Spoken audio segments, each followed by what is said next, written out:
or rain. Tonight, our chief meteorologist Bill Walsh finds out why warnings aren't issued for this deadly threat. Lightning. It strikes in an instant, and it kills indiscriminately with 100 million volts of electricity and 50,000 degrees of heat. Mother Nature's power in a flash. I heard a loud noise, but it went away because everything went away. And when I came out the back and realized there were flames shooting out of a hole in the house. EMS Chief Don Lundy has witnessed the power of lightning up close and personal. I think it certainly gives me an appreciation for the power of lightning and just the power of what it can do to property and to physically. I mean, when it struck the house, I went deaf for about 20 seconds, stone cold deaf.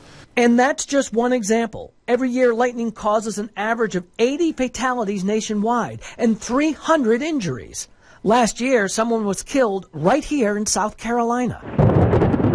Lightning is a product of thunderstorms. In fact, the thunder comes from the lightning itself as it heats and rapidly expands the air around it. A lot of people forget how powerful lightning is. One strike of lightning could power this light bulb for 3 months. If it's that powerful and dangerous, why aren't you getting an automatic alert from the Weather Service, just like you do for severe thunderstorm watches and warnings?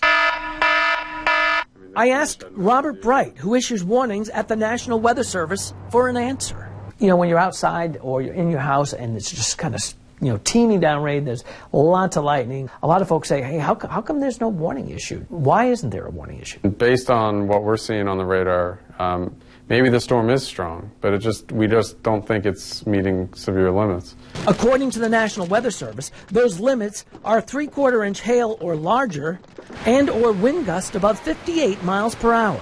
If lightning is a concern, the Weather Service issues what they call a special weather statement. If the storms are quote-unquote sub-severe, not quite up to severe limits, we can issue statements that talk about the frequent or excessive lightning associated with them. Bright says the National Weather Service is planning to develop a special warning just for lightning, but the bottom line, you should always respect the power of lightning and keep an eye on things when thunderstorms are in the forecast. Remember the old adage, when it roars, stay indoors. And when lightning does strike, of course, across the low country, we can track it right down to the street level with our Live 5 Super Doppler and our lightning tracker. Thankfully, things are quiet tonight, but if we did have lightning out there, it would look something like this. You'd see the lightning bolts right here. If it were a problem, say, for a school or someplace up close, we would take this, zoom right on into, say, for example, the Westview schools. Nothing out there right now, but if we simulate it, it would look something like that, where we could track lightning right down to the school or to the neighborhood, and we're able to actually find what's going on with the storm and be able to just kind of draw and show you exactly where those lightning strikes are as we take a peek right there at a simulation, of course. But again, lightning season does kick off again after the first of the year. We have a lot of lightning in the low country. The most important thing is to stay aware. Don't forget your apps as well. iPhones, iPads, all keep you informed and safe. Good advice, Bill. Thank you. Here now.